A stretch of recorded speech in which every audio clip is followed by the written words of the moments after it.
Hello everybody, I am iampeppino, and I am back playing Kerbal Space Program, and after the tragedy that struck last time, we are not going to let that stop us from our goal, which is sending a Kerbal to the moon. Actually, by the way, since I recorded last, I figured out how that's actually pronounced. I was switching between moon and mun. It's actually mune. That is the correct pronunciation, mune. I heard that from one of the developers in a stream that I watched of the game. So, mune. I will try to call it that from now on, but I may slip up from time to time. But anyway, we are back here with Luke Kerman, and his goal is going to be to get to the Mune and back. And we have a new design here, which we are ready to try out. So let's just look, and we gotta set the Mune as a target. And now we gotta warp time until we're in a position to take off where we can be successful. Right about, let's go here. Right there should be good. Maybe a little farther. There. Good enough. Good enough for me. So, now we'll head back here, and Luke Kerman launching for the Mune in 3, 2, 1.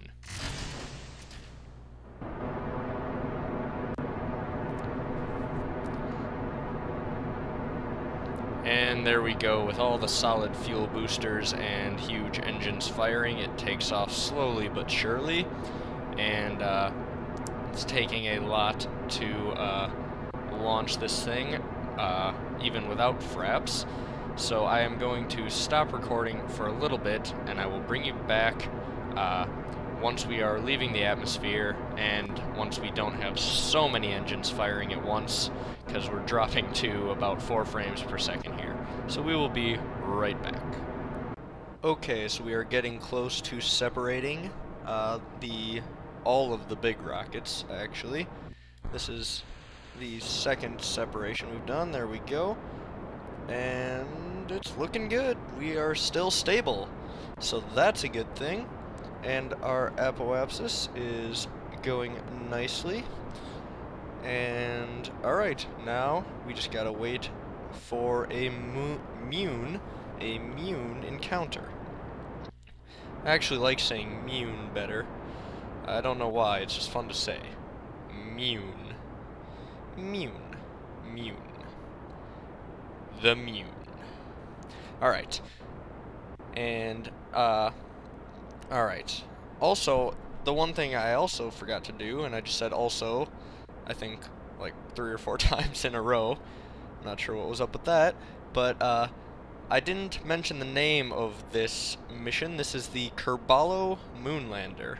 Kerbal Moonlander. Like Apollo Moonlander. I thought that was pretty clever, you know. Hopefully you do too, so I don't sound like an idiot here, but I thought it was kind of a neat name. Oh, whoa, stop. Alright. Terrific. We got a nice Mune encounter and a nice Mune periapsis. And now we're just gonna wait till we get out there, and we've got tons and tons of fuel left, so hopefully we can bring Luke in for a nice landing, and he is terrified. Come on, Luke. Get it together, man. You signed up for this. You knew what was going to happen. You've got a chance to make history. You can be the first Kerbal to go to the Mune and return safely. So, like I said, we just gotta wait till we get out there now, and I'll bring you guys back when we do. Okay, Mune encounter coming up very soon. And in a couple seconds here, there we go. Now, let's work on, first, we'll get, actually, I want to get a little farther along on this path here. Alright, right here is probably good. And now we're going to want to slow ourselves down a bunch. So let's turn on the RCS so we can control ourselves here and line ourselves up correctly. And slow ourselves down so that we can get a nice encounter and come in for a landing. Alright, start our burn here just so that we can get this under control. And burn in retrograde like that. And our periapsis will fall. And then hopefully we can get a nice Mune landing. We've got tons of fuel because we've got a couple stages left after this. Actually, it was a bit overkill on my part while designing this, but hey, you know, you can never have too many rockets or too much fuel. I've run out of fuel enough to realize that, and I'm sure you guys would rather me have too much fuel than not enough. So, all right, here we go. Beautiful, looking great, looking absolutely great. Now we gotta chase this little retrograde marker here as it's moving away. Whoa, stop, stop, stop, stop, stop, stop, stop, stop, stop, stop. Alright. Terrific. We are now slowed down to 1.8 meters per second. And now we just got to wait till we fall to the Mune, basically, is all we're doing now. We are gonna start picking up speed as we fall towards the Mune, and then eventually we'll have to slow ourselves down enough to come in for a safe landing, and Luke has got a smile on his face. Terrific. Alright, maybe it's because we're going slow, I'm not sure. I guess I was kind of hard on him. It must be scary testing a new craft that we don't know if it's going to work or not, but I was pretty sure of this design. So, alright. Well, I'm gonna orientate myself here. Get pointing in the right direction, and then there we go. And I will start our descent towards the surface of the Mune. And I'll bring you back when we're ready for landing. Okay, so we are coming in hot here, up at nearly 500 meters per second, but we still got plenty of altitude. The one bad thing is we're going to be on the dark side of the moon, which is going to be a little bit tougher, because distinguishing where the surface actually is when we land is going to be harder than I would like. It's much easier when you have more light and you can see what you're doing, but we will have to deal with it. So, Luke, are you ready? Let's start just a slow burn, and we will do this slow burn just so we slow down a bit, not too much. We've got plenty of fuel, and we can actually slow down pretty quickly, so we might as well just wait. We'll wait till we get a little bit lower, at least. We can warp time a bit, till we get down lower to the surface of the Mune. Alright, here we go. Now we'll slow ourselves down a good amount. Just like this. Terrific. And now we'll fall a little farther. And slow ourselves down again and repeat that process. Alright, the sun is going down over the horizon there. We're going to be in complete darkness now, which, like I said, is going to make this much more challenging, but hey, what are you going to do? So, alright, now let's speed up, or not speed up, slow down, actually, the complete opposite. Let's burn more so that we slow down, and let's get down to around 200 meters per second, and then we can fall a little more. Now, I do have 2 more stages to detach, So I'm gonna have to, you know what, why don't I do that now? Detach this stage now, and use this one here to slow me down from now on. We'll get that out of there. That's too much stuff that we don't want to have to deal with later, because we're getting low enough where you don't want to be detaching too many stages at this point. We might as well put our landing legs down right away though. Alright, so now we are getting closer at 20,000 meters, going at a little over 200 meters per second. We're going to want to slow that down a bit more. Keep it going, keep it going. Alright, now we're slowing down nicely. Yeah, it's going pretty good. Luke looks a little concerned, but, you know, it's fine. He'll be fine. He will get over it. So, yeah, we're still fairly far above the surface of the Moon, and we've got a lot of fuel. Now, the reason I'm not just using the lander stage right now, what is... Oh, that must be our satellite. Sweet.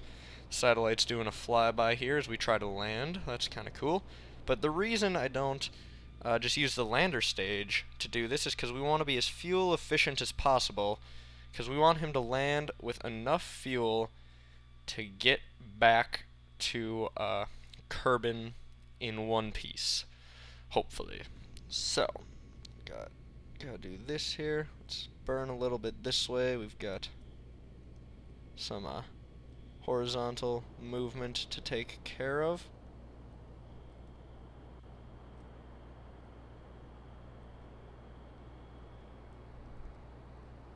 Come on, get out of here, horizontal movement. Nobody likes you. Oh, come back here. Come back here. Stop. Stop. Good enough. Good enough right there. Alright. Now, we have got to do this exactly right. Now, I'm not going to want to hold on to this stage too much longer. But then again, I also don't want to waste any more fuel than I have to. So it's a fine line that I have to walk here. And Luke, apparently, I don't know what's up with him. He was freaking out at one of the calmer parts of the mission, which was just traveling through space. And now that we're at the most intense part, where it's most likely to fail, he is happy as a clam. So, don't know. Don't know what's up with that guy, but whatever. Maybe he likes danger. It's his middle name, Luke Danger Kerman. Alright, we are down below 4,500 meters now, and we are slowing down nicely. Yeah, it's going very good. Very good indeed. Alright.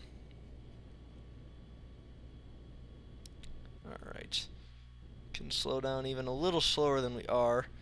We're at 34 meters per second at 3,400 meters, and that's actually what you want. Another tip I picked up is you want this to be able to match up with this, basically. So you want to be at 3,000 meters at 30 meters per second, and you want them to be dropping at the same time. And basically the reason for that is it just makes it so you come in for a slow landing, but we need to ditch this stage now. So we'll do that, and we will use this final lander stage to come in for our landing. And we've got the landing legs down, and we're at 2,000 meters, and now, because remember, that's not 2,000 meters above the surface, that's 2,000 meters above sea level. So if we hit a mountain, we could be landing any time now. And that's where being on the dark side really hurts us, because I'm not actually sure how far above the surface we are. So we're going to want to keep it down if we can, right around here. This will be good. There goes our satellite. Goodbye, satellite. Alright. Now again, I have not really got a good idea of how far above the surface we are. But let's get rid of this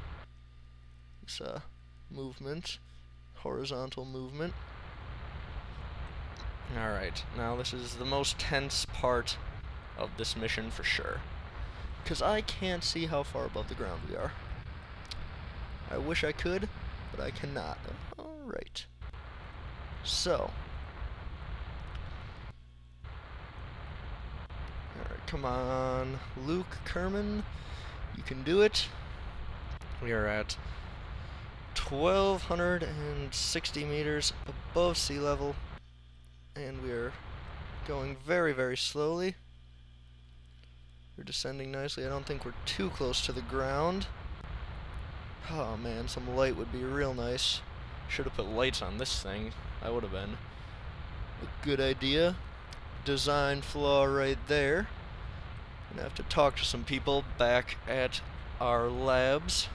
See what they were thinking when they designed this thing. Oh. That's it. That is touchdown. Yes. Haha. Oh wow, I couldn't even see the ground. Wow. That's amazing. I could not even see the ground, but we were going slow enough, which is what I was trying to do. We were going slow enough, and Luke Kerman, you have just successfully landed on the moon. Alright. So we'll extend our ladders, and he is going to have a good old time playing around on the moon, but he's not going to die like Billy Bobley. That's the main goal. Get him back alive. So let's get out Luke, and you can just climb down the old ladder there. Oh, this is amazing. Luke Kerman, everybody. Alright. There we go. Ta-da! He's on the moon, and there's Kerbal right there. Oh, that is perfect. That's absolutely beautiful. You know, I'm gonna take a picture of that. That's amazing. Alright. Well, thank you guys for watching. We'll leave this episode here. It has been fun, and next episode, we're gonna see about getting this guy back home to that blue and green thing up there in the sky. So, again, thank you for watching. Hopefully you're enjoying the series as much as I am, and we will see you next time.